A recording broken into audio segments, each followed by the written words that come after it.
Hi, everyone. Welcome to the Building an Effective Office Team panel. I'm here with two incredible industry professionals. We have Austin of My Girl Friday and Bailey of Your Happy Nest. I'm Laura. I am the owner and founder of Southern Standard Nannies. We are in Nashville. We've been open since 2016. I always say we did a beta year in Austin, Texas from 2013 to 2014, but moved cities and opened up shop. So we service the greater Nashville area and mostly help with childcare related long-term and short-term placements. So sometimes we have a need outside of that, but otherwise we're really working in the childcare field. Our industry locally is booming, and so it's been pretty much a no-brainer for me to grow my team and scale with that need locally. And I'm excited to talk about it today. I'll let Austin introduce herself. Yes, I'm Austin MacFarlane, and I am the founder of My Girl Friday, which is located in the Triangle in North Carolina.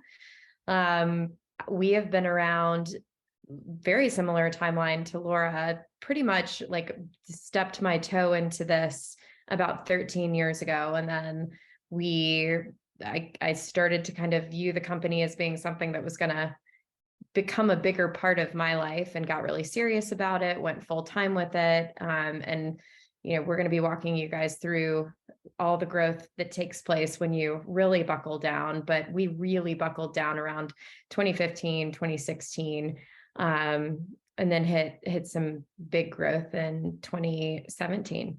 But we do long-term and short-term placements here in the Triangle. We do nationwide placements upon request, kind of depending on the area of need. I'm also part of the Nanny Relief Fund, and I am on the International Nanny Association Board of Directors.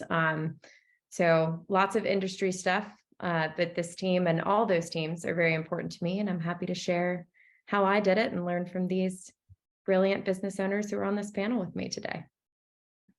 Hi, I'm Bailey Silverman. I'm the owner and founder of Your Happy Nest nanny and babysitting agency. We are located in Atlanta, Charleston, and Charlotte. I started my agency in 2012. So we just celebrated 10 years of business this past summer. We focus mainly on long-term nanny placements. We also do newborn care specialist placements, household managers, and we do provide babysitting services as well. And we started in Atlanta and we've expanded to Charleston, where I live now. We were also in Cincinnati for 7 years and just closed that chapter at the end of 2022 and launched in Charlotte at the beginning of this year. So we've had some big changes in the last couple of months, and so we're going to talk a little bit about our team and how we've structured things and how things have changed over the years. So let's jump right in. So this is just a little snapshot of my current team. Like I said, we service Atlanta, Charleston, and Charlotte. So my team has always worked remotely, and we were mostly focused on one area. But now that things since 2020 happened and everything has gone a lot more virtual, we do have some team members that work in multiple locations. So I am the CEO. I kind of run the ship and help lead the team. Casey Bennett is our Atlanta family consultant. She primarily works with families in Atlanta. She's also helping launch in Charlotte. She's been with me since I started my team 10 years ago. So I started my business when I was pregnant with my first child, who's now 10. So it's, I can always easily remember how old my business is because it's the same age as my oldest child. So I kind of, grew my business as I was becoming a new mom. I hired Casey, who was a friend of mine and was also starting her family. So she's been with me since the beginning. And even though she is our Atlanta family consultant, she really helps me lead the team in other ways and helps field a lot of questions, which is awesome because she's just a huge part of my company and has been since the beginning. Working mostly directly with Casey is Lauren Brewer, who is our lead nanny recruiter in Atlanta. And then we have Jenny Lawler, who is our nanny coordinator in both Atlanta and Charlotte. We have Katie Davis, who is our Charleston placement coordinator. So she works with clients and with candidates just in the Charleston area. And then we have Leah Hauk, who is our babysitting special event coordinator for all of our locations. So that's just a little breakdown of my team. Most of these team members have been with me for years. I think I haven't hired anyone, and I was just thinking about it this morning, like 7 years. So we have a really strong team. We've grown together and changed and morphed throughout the years, but yeah, they have been an integral part of me growing my business, and I wouldn't be where I am without them. So yeah, Laura, do you want to share with us a little bit about your team? Absolutely. And Bailey, I didn't realize that you haven't made a hire in 7 years. That's incredible. Obviously, you are an awesome employer. That says a lot about you. So that's congratulations. That's really awesome. So like I said before, we started in 2016 and it was just me. And the first hire that we made was in 2018. This was 2 weeks before my wedding. It was 100% a panic hire. And I never looked back because it really was getting me out of my comfort zone. I'm very much someone who previously just didn't know how to delegate really and didn't want to delegate. But once I opened up that door, it's been incredible to be able to trust people with something that you built yourself, right? This is just a really precious thing, I think, to any owner. So it was really important and a pretty big deal to make your first hire. So that was in 2018, and that's Valerie. So Valerie started as an assistant, not client facing, not candidate facing, and just really supporting me in kind of the day-to-day operations.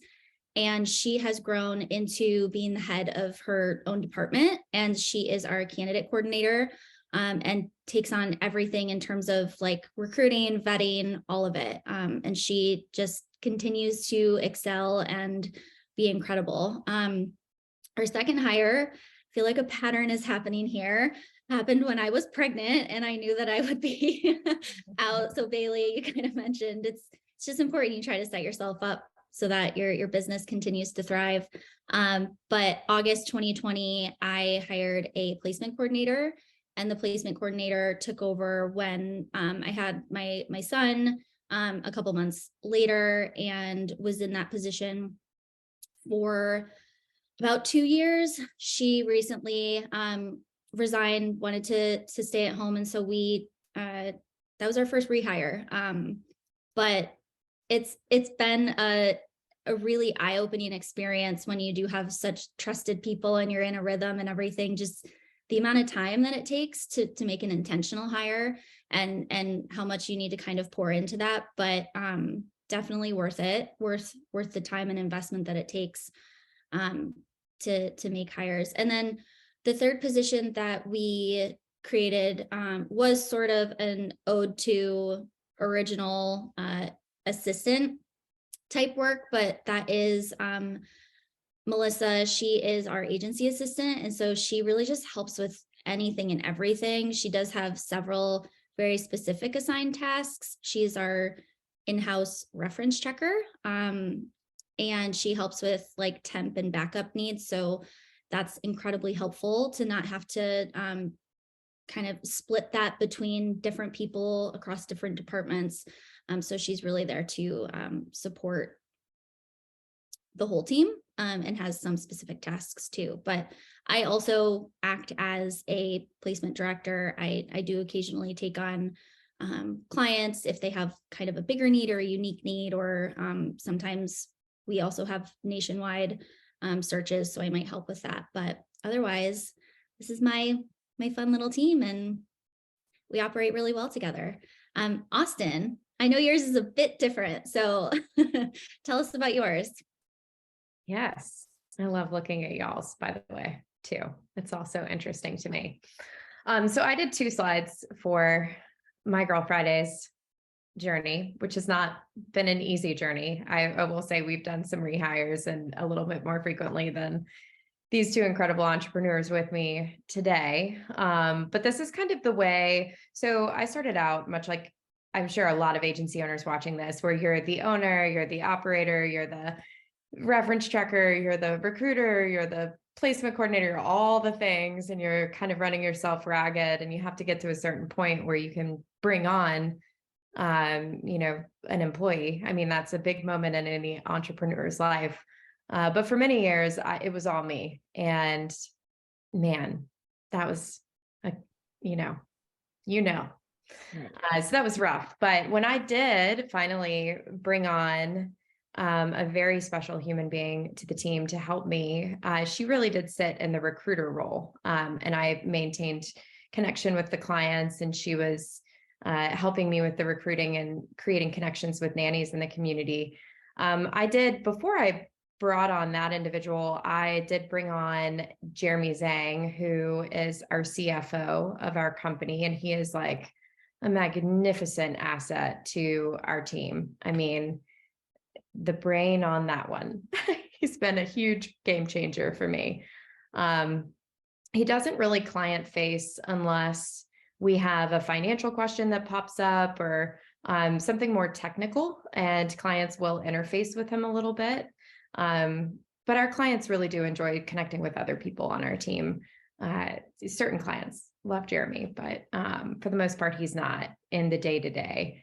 So Jeremy came on first. We did make this recruiter hire. Eventually, we did wind up hiring an admin assistant, and those 2 individuals, we worked like this for 2017, 2018, 2019, all the way up to January of 2020, when I decided to, if you could take us to the next slide, bring on a new human being who was going to be running our placement directing and kind of an operations role within the agency. I did bring on an external hire for this. I did not promote somebody from within into this role. And as a result, and probably a lot of things, I was a baby entrepreneur at the time, and, who knows what really happened, but I brought on our placement director and lost 2 of my 2 team members that had been with me for 3 years. So beautiful moment for everybody, absolutely devastating for me.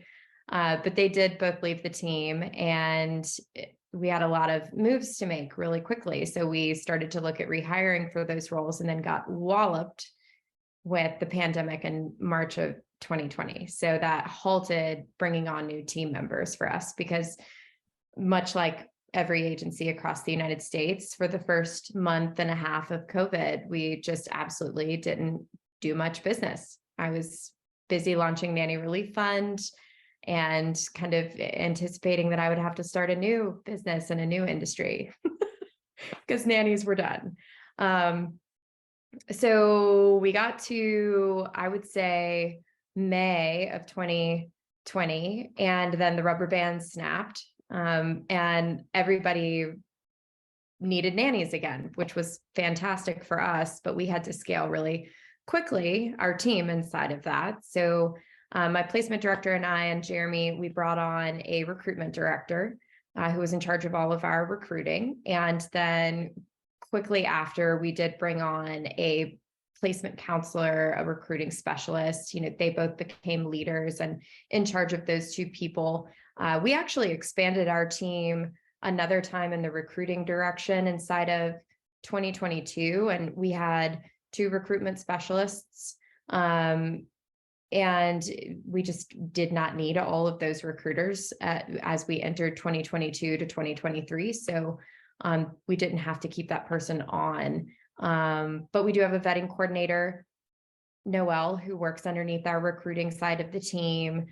We do have a magnificent tech person who maintains our website and kind of creates great flow for us. And, we've always had a CPA who works underneath Jeremy and helps guide our finances and all such as that. But this is the team we're working with now. Where we are, interestingly enough, is we are bringing on another hire that I'm sure a lot of people in the industry are aware of because we've posted it everywhere. But we're bringing on an operations manager, which is shifting the entire structure of this. We're doing a big restructure of everyone's roles and where everyone's sitting as we bring that person on, and then kind of look at the next phase of growth that we're going to be going through. So I have another org chart, but I'm not quite ready to share that yet. But perhaps next year I'll be brought on to discuss this again, as I did last year, and I will share it then. But that's us. That's My Girl Friday. And I hope that was all linear thought, and, hope it all makes sense. Austin, I have a question. So with being so involved in the company still, and I think we, all kind of feel this, how do you vet this person? How do you find this person? What is your process in terms of making an intentional hire and making sure it's the right hire? Yeah. So for the operations role, I'm assuming. Sure. Yeah, that's relevant. So, with this one's very different for me. I have been a very soft skill focused human being up until now. And this hire that we're making right this second is very hard skill focused. So we are honing in on education level, experience level. What kinds of platforms have you worked with? How big are the teams that you've led? How did you scale those teams? Did you scale back during the beginning of the pandemic? Have you worked remotely? What are the tools that you use in order to effectively work remotely? What kind of leader are you? How do you handle conflict? All of those things come into play as we're looking through candidates. And when we do have a candidate honed in on for this role, which is really exciting, but very hard skill focused with this one. And we were very intentional about that. And we just need those skills on the team in order to get where we're going. Because my team is a beautiful blend. Many of us have hard and soft skills, but we definitely needed to even things out a little bit with this hire. I hope that answers the question. Yeah, definitely. I was curious what you all think your the biggest struggle with formatting your process and your growth, the way that you have structured your team. And I guess what are the things that you think really worked? What would you have maybe done differently as you've grown your team? Laura, you want to go first? Yeah, I could say probably I could be better at maybe predicting our next need sooner than what I've done in the past. I tend to be the type of person who needs someone in the role by the time that I'm there mentally. So, that could be something that could be improved, but I would say that's my biggest struggle, because usually that means I'm underwater with something, whether that's personally or I'm swamped with clients or whatever it might be. Yeah, I would say the timing could be improved upon, and that seems to be a pattern that I should try to get off of. Right. It's always hard to know when to hire and what exactly that role will look like. It's really a hard process to figure out, because I'm at the point too where I feel like I probably will need to hire someone new in the next year, but it's kind of well, I want them to do references and I want them to do, there's all of these random things. And so it's okay, do I need more of an assistant, or do I need someone that's going to take other very specific type of leadership type of tasks, like an operational manager, to kind of take some of that off of my plate. So it's definitely a challenge to know, because especially with my team, we've grown sort of organically. I grew based on having the right person at the right time, and our location sort of grew organically. Most everyone started in our Atlanta office and then branched out. When we started in Cincinnati, that was someone who used to work for me in Atlanta. She moved back home to Cincinnati and started doing placement there. So everything has been super organic up until this point. But now that we're kind of a little bit not as location specific as far as like where our team is located and people needing to be, in the city that they work in. It's, I think I'm going to be a little bit more strategic with how I hire my next person, and do things a little bit differently. I mean, it's worked up until this point, but it's, I can just, there's certain things that I think that we really need. So I'm excited to like make my next hire and like hire for specific tasks, that I feel like could use a lot of help with. But yeah, it's always a challenge to know like what exactly do I need to hire for.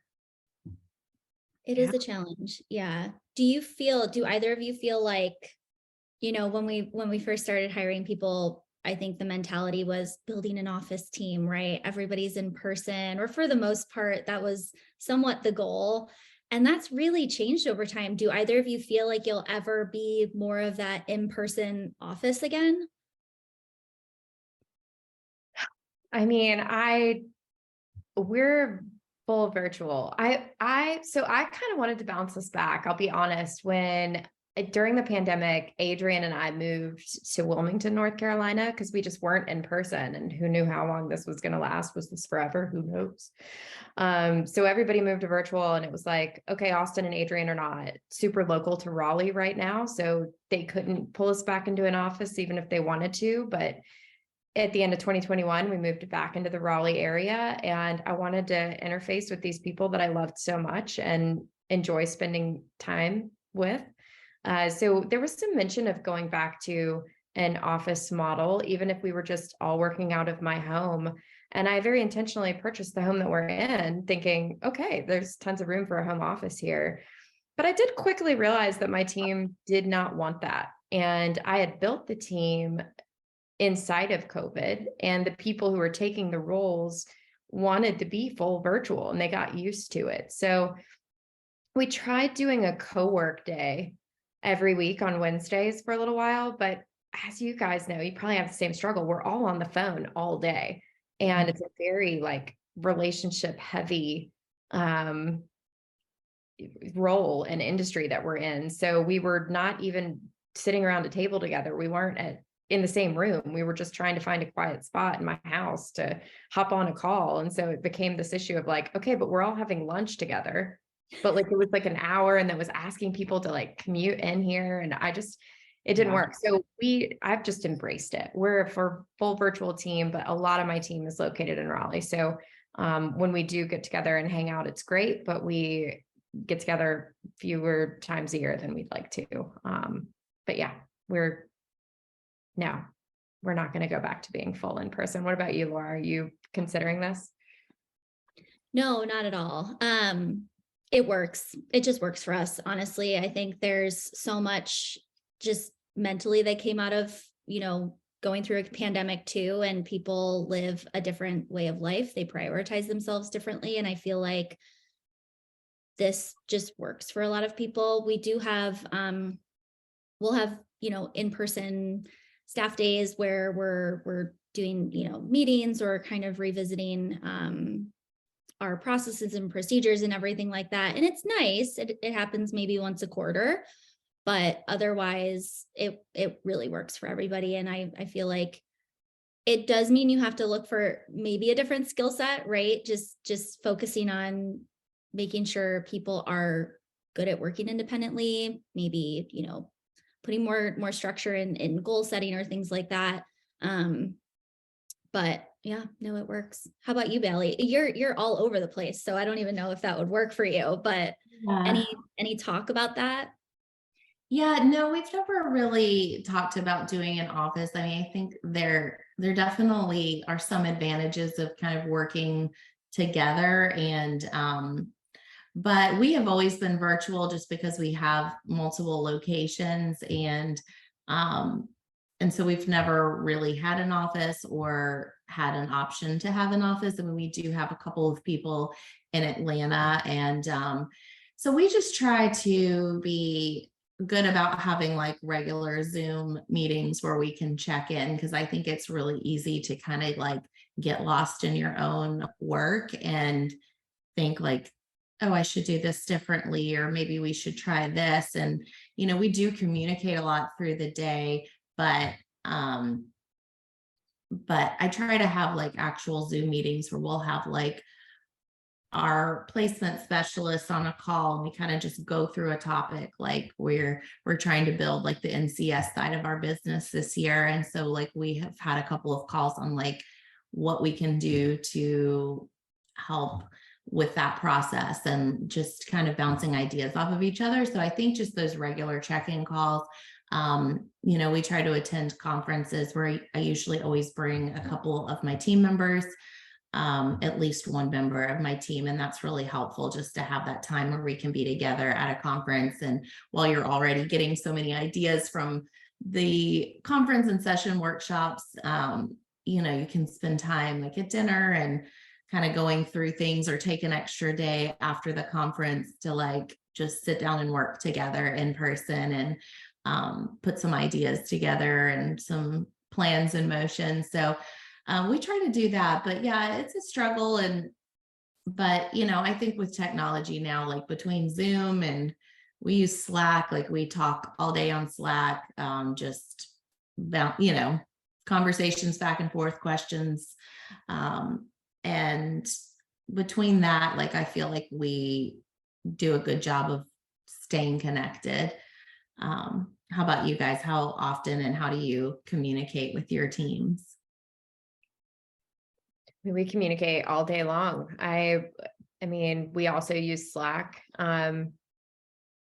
It's a great tool. We've had team members in the past who've been more embracing of it, and team members who bristle a little bit more. And I think, when you're getting scrappy inside of 2020 and trying to scale these companies the way I know a lot of agency owners had to do to meet the need, like Laura mentioned, you're just kind of duct taping everything together. But being intentional about setting those meetings and having one-on-ones with everyone to make sure everyone feels like they're getting access to me and to Jeremy and to anyone on our leadership team is important for us. And that's been part of the struggle that we'll talk about a little bit later. But tech is so interesting and ever evolving, and staying connected has been a struggle for us. What about you, Laura? Yeah, I mean, to go off of that, we are constantly communicating, whether that's a structured, scheduled timeline or just as needed. We don't use Slack. I try to minimize the amount of ways that we communicate with one another, and so that just seemed too much for us, because we all either email or group text or things like that. So it seems to really work well for us. But yeah, it's constant. I mean, we check in as a team a couple times a week with planned meetings and whatnot, which is helpful. But otherwise, if it's a long text, it's a phone call. So I have a question for both of you, as far as like, because we all like work remotely and we're not in an office with our team, like what are the ways that you all monitor the progress of your team? Austin, you want to go first? Good managers. And I mean, as far as like monitoring in a tech fashion, I do have great managers, and they will be checking in with teammates on certain issues. We have a morning meeting where progress is assessed. We're actually getting ready to drop the morning meeting to go to a few times a week versus every day during the week.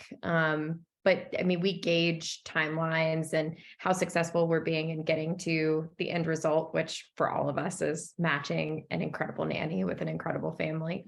But yeah, just having different touch points along the way, and making sure that you're interfacing and keeping up with the progress of different team members, and keeping your finger on the pulse of, like, if their productivity does start to suffer, being able to check in and create space for conversation.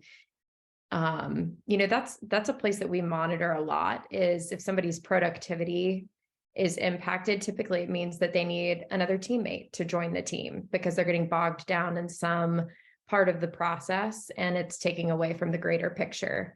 But yeah, we've tried different applications. Toggle is one that we tried. Like we've had different management systems for that, but I've actually stripped all of those back. And it's just having great people that manage great people that helps us. And Austin, you had mentioned previously that you use KPIs, right? Yeah, absolutely. So we set expectations with the team and we show them what success looks like in their role. Because I think in these small business situations, especially with like an entrepreneur that didn't go to business school, I did not go get an MBA and I do not have any fancy certificates in organization or anything like that. I've interviewed a lot of people that do have those things recently, but that's not me. So, I just kind of hand somebody a little ball of chaos and I'm like, this is your ball of chaos now. You go deal with that ball of chaos and I'm dealing with my ball of chaos and this other person's dealing with theirs, which just doesn't work for people long term. So establishing, here's at the end of the week what success looks like. Here's at the end of the month what success looks like. In the grand scheme of your position at the end of the year, you will know that you performed your role in an excellent capacity if these things are achieved. And those things also for our team unlock cool things like more PTO or just lots of gold stars at the end of the week, or, we have different ways of nodding to that. But yeah, we definitely set KPIs, which are key performance indicators for those who might not know what a KPI is. And I didn't until a few years ago, when a far smarter person than me used the term. And I was like, oh my God, yeah, KPIs, totally. I know what those are. But I didn't. And I just hopped on Google and found out. A lot of entrepreneur life is Googling things, right? Especially early on. How do you do this? What does a contract say? All of that good stuff. Well, I think that's interesting because I don't specifically use KPIs. I think I use them maybe just not as structurally as you do. I think they're a little bit more intrinsic just in my observation of, who's doing what. I feel like we're structured in a way that all of our objectives and our progress during the week is somewhat dependent on another person. And so we all kind of hold one another accountable for progress. So I haven't had a very specific need to, put KPIs and enforce those necessarily. I also think it's sometimes tricky because the nature of our business ebbs and flows so much too. So, it's hard to put a very specific, hey, you should have, X amount of interviews, at least for me this week. Are those interviews quality? Are they just doing the interviews to, get the interviews done? So I think it's an interesting concept. And I think it's very important, especially for an organization that is as big as yours is, with a lot going on. But I guess, Bailey, to answer your question of monitoring progress, right now we check in with one another and we really, our roles are kind of built to hold one another accountable. Yeah, we're kind of similar. We don't use KPIs, but we do, I do have my team structured pay wise in a way that, they all do have like a base salary, but they do get commissions for placements. So I think that just like naturally motivates people. We have bonuses that they are able to earn, based on a quarter or based on the year, an end of year bonus. So yeah, and like Laura said, there's always going to be slower times of the year. And like with COVID, we've seen a huge shift in like what we typically were seeing is like our busy time of year is like maybe not a time that we'd be busy. And then another time, just depending on what's going on in the world, like our typical patterns of like our busiest seasons have not been as predictable as they have been in the past. But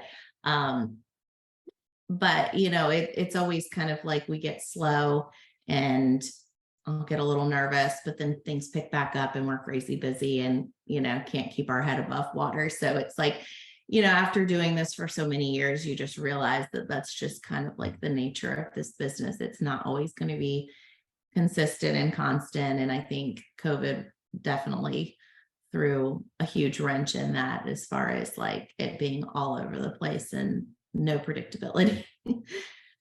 Absolutely. And I feel like you bring up a really great word, which is motivation, right? How do you keep your team motivated? It sounds like for you, there are financial incentives and you use those strategically.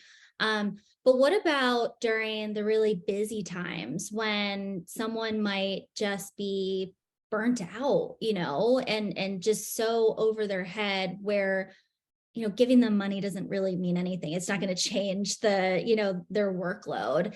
And it might be, it's just for a short amount of time, right? This isn't something that would necessarily mean finding someone to support them in the role. Maybe it's just a busy week and they could have things going on at home or even just a bunch of really crabby clients. People's moods tend to affect our moods and our team's moods. So what do you do for motivation when it isn't financial? How do you kind of manage that when it isn't necessarily, throw a bonus at them? Yeah, I mean, the way that my team is structured is, and I probably should have more structure around this part of my business, is we don't have like specific paid time off. I'm very flexible in that way. I mean, as long as they are working and available. I mean, if they're going out of town for a week and we need their, role covered, or even a few days, we will, have someone else from the team step in and help out. But like, pretty much everyone on my team, like we're all moms and we all are juggling a lot. And, sometimes you have a sick child, or you have, you want to go to your kids' like Valentine's Day party at school, or you just need, some time for yourself, for like to step away, because like you said, it can be like a very emotionally taxing business when you kind of get like hit with a few really difficult clients at once, and you're just kind of like, I need a minute away from this, even if I don't have like a trip planned or whatever. So, I mean, I think just like giving them that freedom and space to kind of just be human. And if they need to take that step back, they know that like I fully support them in that way. But, I trust all my team members are really strong. They're not taking advantage of that in any way. And, we all like are there for each other to like help step in if somebody needs to take a step back. So I think just kind of creating I guess, culture where they feel supported and they know, like, as me as a team leader, or the, leading the crew, like I am fully in support of them, like taking that time if they need it. Love that. Austin, what about you? So it's something that we really struggle with, because money does not solve everything. And part of my journey, if I could go back, we asked earlier, like, what would you do differently? And like, friend, I would do so much differently. Like, my goodness. And a lot of it just has to do with like me as a leader. Like all of a sudden I'm an entrepreneur and I'm growing this company, and like, I know what I'm doing and I know how to go do the things I do well, but like leading a team is totally different. And becoming a good leader for your team while also growing your company is just it's intertwined, and it's this preciously delicate balance that you have to constantly be improving both. At the same time, when one of our teammates gets overwhelmed, we do trust that they're going to tell us, and we do have busy seasons where it's a little crazy, and we have a lot of clients onboarding all at one time, or lots of interviews, or, someone on the team's traveling and other people are catching their workload to make and accommodate for that. It's doing regular check-ins, because your best employees, your top people, typically they'll just keep taking stuff on. And then you get to a point where it's like I'm really not okay. And I have things I need to do in my life that I'm not doing. I feel unbalanced. And I wish that I had been a little better about not letting things get to that point before I step in to be like, please go do what you need to do. I've got this, or we can, split your duties amongst us. You need to take a day. But when you kind of scale yourself back out of your company into the ultimate leadership role of growing the company, sometimes you miss those nuances and cues. So again, it's just like constant communication, checking in with everybody, making sure that you're stopping and looking at the calendar and noticing if somebody's balance is completely off. We had one employee at one point that literally, I remember because I let a peer log into my calendar. And the first thing they said was like, whoa, like everybody is like scheduled all day long in columns. And like, when do they pee? And I was like, well, that's a good question, because it's all back-to-back meetings, and that's just nuts. And it was just very apparent that we were understaffed and we needed more people on the team. Because if everybody's caught up in tasks all day long, they can't do the admin side of things or be creative or develop new processes or connect as a team or have a meeting about mental health, or, it's just things get missed. So keeping them motivated is just checking in, being aware, if things are crazy, take a day, and being the kind of team that's agile enough to see, to notice, and to course correct that, and to make sure that that teammate doesn't feel overwhelmed. And I think when people feel seen, they do their best work. I mean, we also like send dinner to their families and send flowers on their birthday, and we remember the little things, and we show up, if somebody's in a play, the whole team goes to the play to support that person that's in the play. Like we're doing the little stuff to let everybody know that we really care. And when that isn't happening, we do see that teammates suffer. So something I'm very passionate about. It's so true. And it's your company culture, right? That's really what it comes down to as well. And that's a big piece of motivation and monitoring progress, and all of that is the company culture. One thing that I think would be helpful for all of us to share is, when we're building these teams, when we are thinking of bringing someone onto the team and into our business, maybe pulling, and I think all of us should answer this because I think they'll be a little bit different, but what are some of the things that you look for? Maybe qualities, characteristics, what are you kind of honing in on, other than, degree, experience, things like that? What are you looking for that makes a good hire, that kind of correlates really well and fits seamlessly into your company? I can answer this one first. I would say, just our team, like we all enjoy each other's company. Like I consider everyone on my team like a friend, someone that I enjoy spending time with and talking to. So just someone that has a personality that fits with us, but also, obviously it's very dependent on the role. Like, so if I'm hiring someone that's going to be working with nannies and is going to be a recruiter, I want someone that's like outgoing and approachable, but also like super detail oriented, who can really like, dig into someone's history, and then someone that's going to be working with clients, you want someone that is also outgoing in a way that, they can, and not just outgoing, but confident, that they're not going to be intimidated by a family. They can kind of lead a family through the process. So, I mean, and some of that comes with time and experience doing this and just building that confidence. But yeah, I mean, like I said, my team's grown very organically. I think the next time I hire someone, I will be a little bit more intentional. And I think I have made the mistake of hiring myself, where we did the DISC personality tests as a team, and we pretty much we're all S's, which I was too. So I'm like pretty much hiring myself over and over again. So that is a mistake, which is why I probably like them all so much, because they have similar personalities to mine. But I think like it's important to also hire your opposite and like hire someone that has strengths that maybe your weaknesses. Absolutely. Austin, what about you? What are some things that you look for? I mean, it's just changed so much over the years.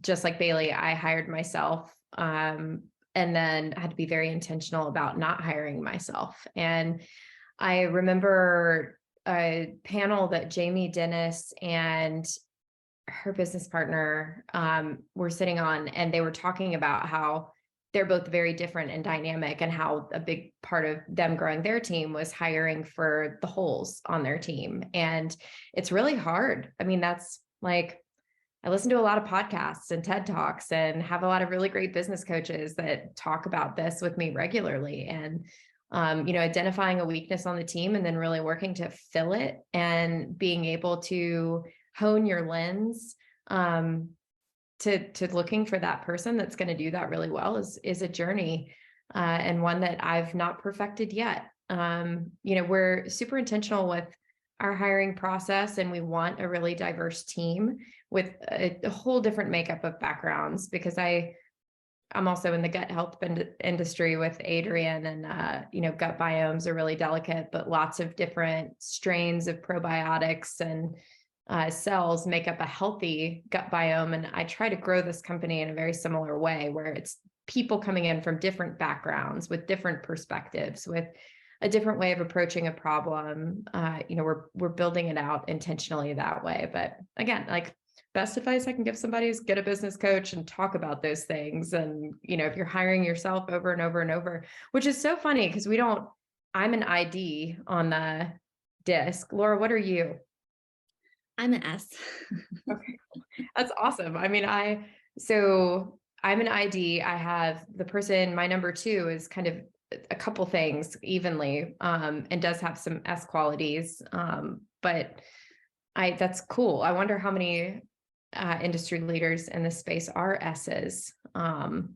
That's another area to do it, right? If you're disking out, you're hiring for a hole on your team. And that's a really cool test for that. I think so too. And every role has a unique skill set, right? That you're looking for outside of, the foundational things. And I'll mention some things real quick that I use in terms of like what I'm looking for in just communication during the interview process, things like that. I just bare bones, highly motivated people, especially since we're remote, people who don't procrastinate.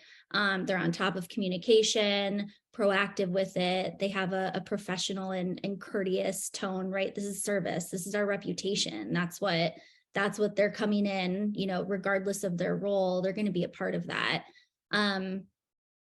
Pretty thorough, detail oriented, and then collaborative. Those are some of the foundational pieces that I look for just in any role. And I think that's always kind of been my rule of thumb of, okay, do they pass this test? Let's go on and see if they have this other skill set that I'm looking for in whatever, uniquely qualifications that we need for that specific role. So everyone, thank you for your time. I feel enlightened just talking with you, and I feel like it's very helpful to know that you can build a successful business in so many different ways. And I think talking to your peers is one of the number one ways to help you navigate and figure it all out. And so thanks guys for talking to me today and sharing more about each of your businesses and how you grew.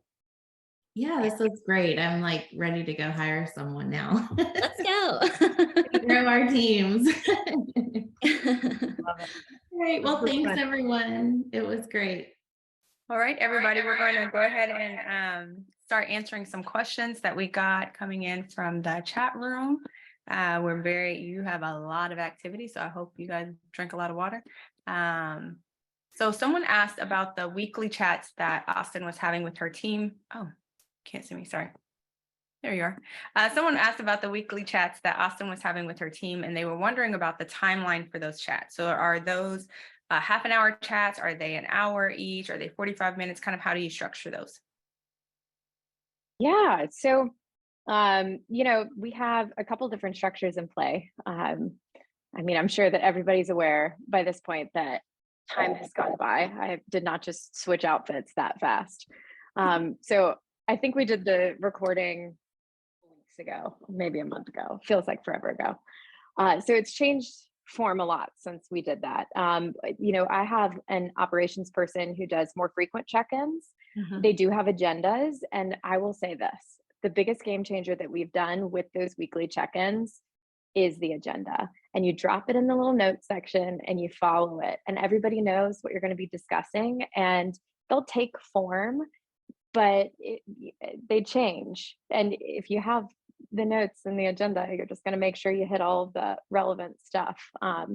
But yeah, so they do 3 meetings, and then I'm involved in 2 meetings a week where I meet with the full team. And there's like a kickoff meeting at the beginning of the week. And then at the end of the week, we're talking about the wins. On Friday, we have a Flex Friday, which is no scheduled meetings other than our team meetings. And, we go over the wins of the week, like if we've made placements or any movement with big projects, and we just kind of celebrate all the good stuff before the weekend.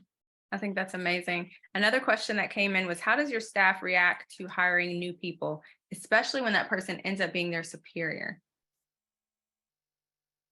That one for me too, because I did say that 2 of them just decided to quit. When I did that one time, that was real. It's doing this dance, especially with my ops manager hire that I just did. I prepped the team a lot, and they sit in on all of the interviews. And while I presented finalists for the position, their weigh-in during those interviews was key. And I take their advice, and they got to ask their own questions, and they got to, sync up with me afterwards and voice any concerns that they had. Being a part of the process is really important.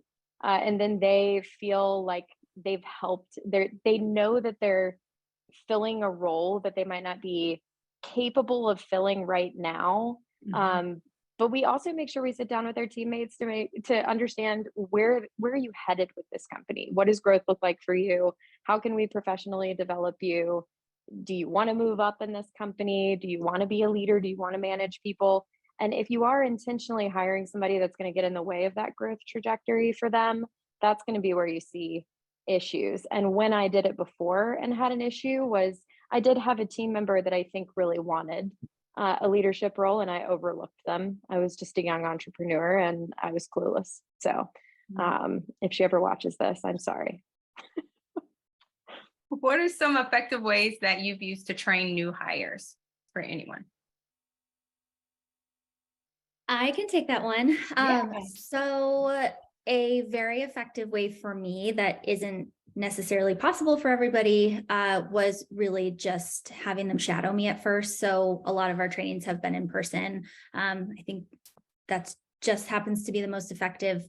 As a business owner and specifically an agency owner, there's a lot that you have scheduled every day, but there's a lot that comes in unexpected, emails, phone calls, situations that arise. And so just being able to be there and shadow at first and see, it's almost these trainings kind of come up in the moment and showing how to take care of it. Aside from, there's a lot to learn depending on the role, but I guess I'm specifically talking about maybe like a placement coordinator role or someone who's client facing, just being there and being ready to learn in those moments. I've also had very good experiences with just preparing my team members, and that they're going to need to train on specific things. We kind of take different tasks or topics or different processes that we train on, and we each individually train for different things. So it's not all on one person, which is very helpful. I like that a lot. Great insight. How do you handle the conflict of personalities within your team? Anybody want to take that? Should I assign a name? I think Bailey should take that one. She's a 9 Enneagram, and I just love to hear her talk on conflict. I'm the best one for this. I know I haven't spoken up yet, but I feel like we've been very fortunate. Like I said in the presentation, like our team just really, we just mesh really well together. Like we have been super fortunate that we haven't had a lot of conflict. I think we just kind of know each other well enough. We've all worked together for a long time. We all know each other well enough to know kind of like when we need to step in and support another team member when they seem like they're getting burnt out.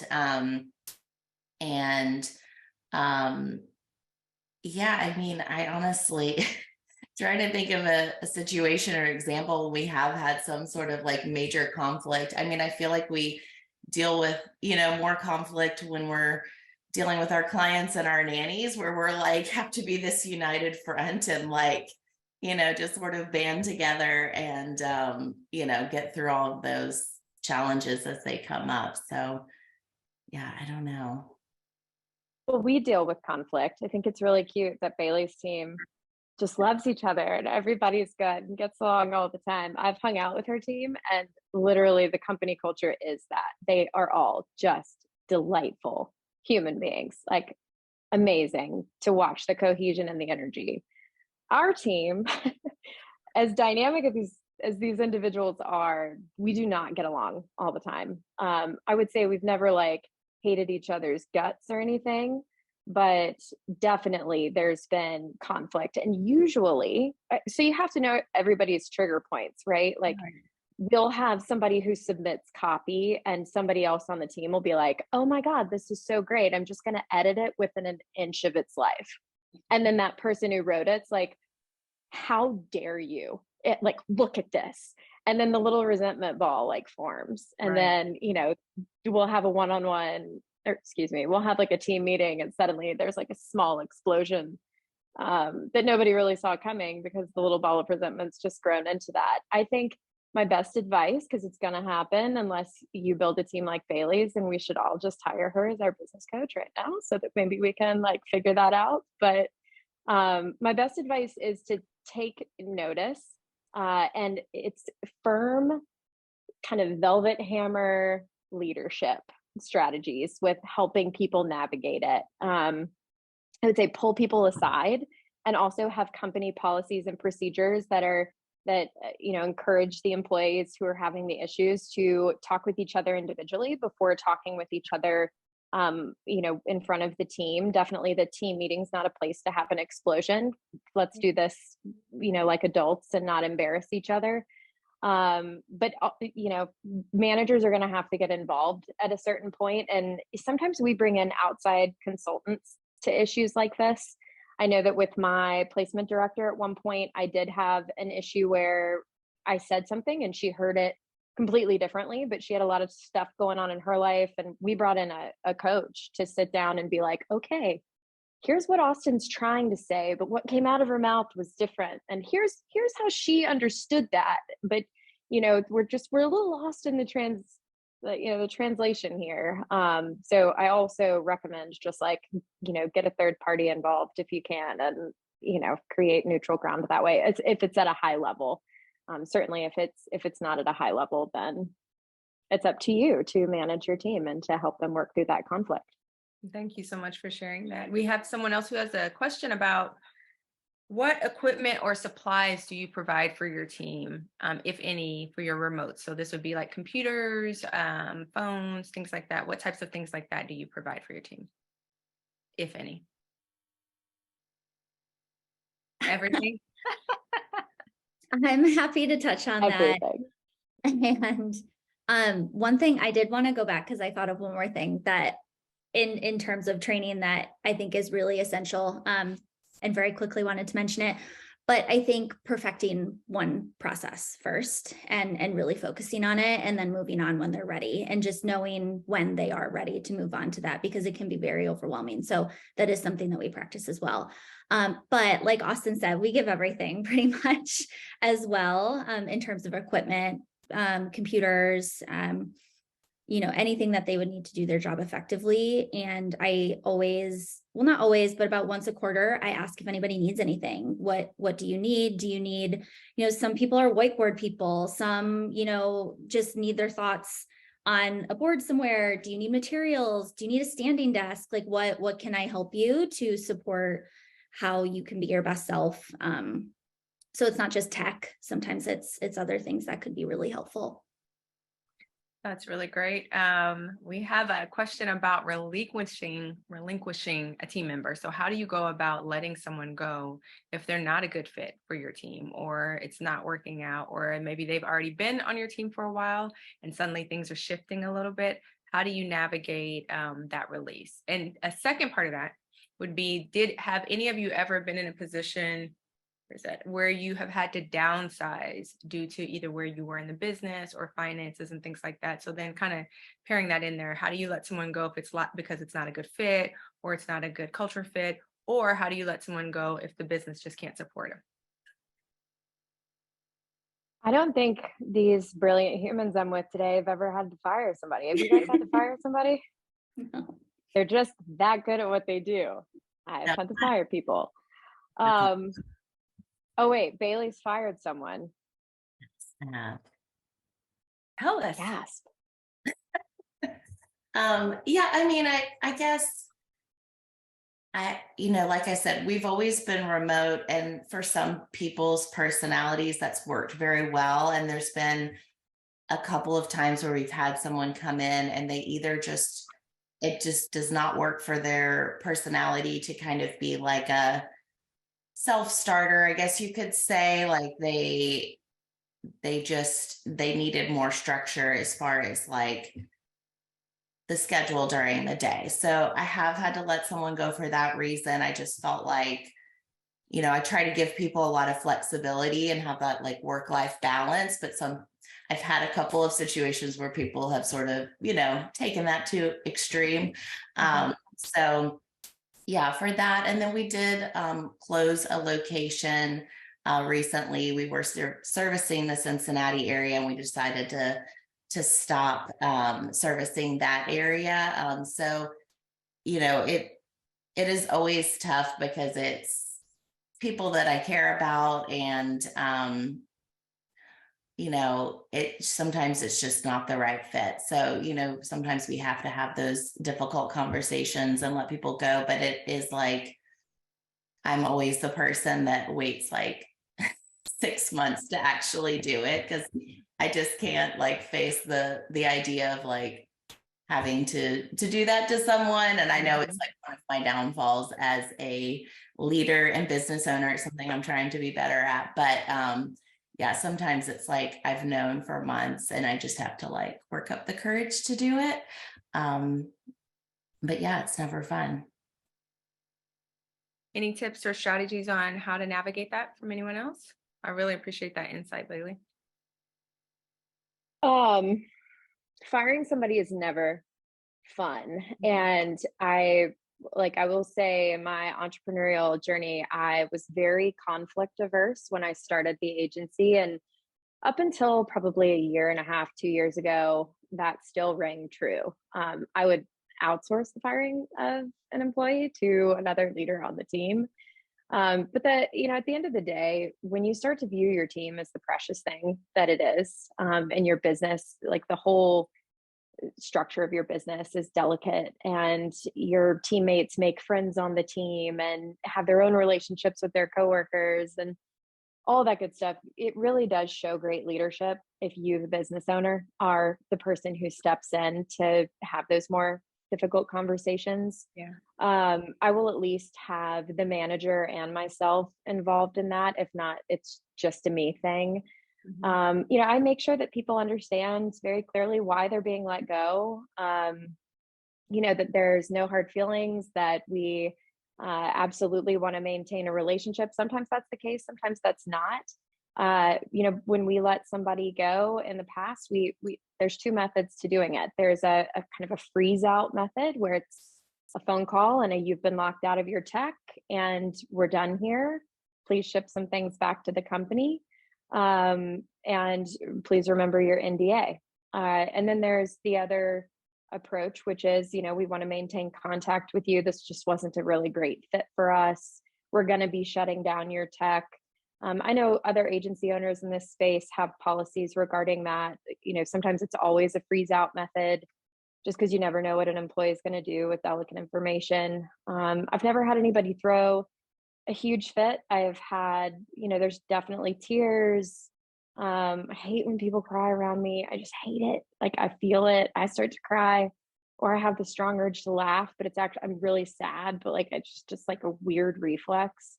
But it never fails. There's always lots of emotion inside of those moments. And so, you got to prepare for it and be willing to focus in on it and cater the approach to the individual that you're dealing with, really know their personality, and look back through your interactions with them to kind of gauge, like, how do you need to do this in order to protect your company?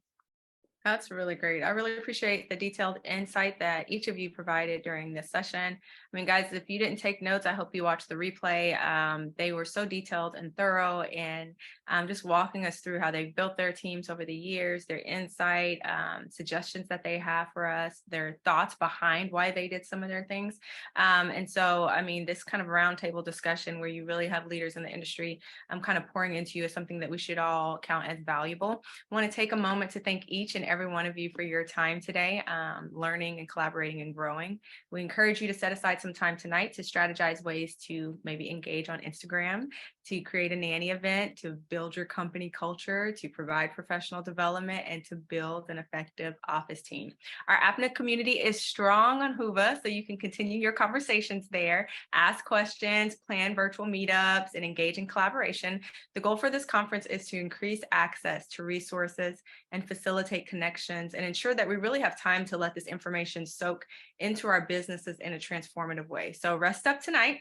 We look forward to seeing you tomorrow for the second half of our conference intensive. And we can't wait to see you at 12 p.m. Eastern Standard Time as we get ready to get set and grow. All right, guys, thanks so much for your time. Talk to you tomorrow.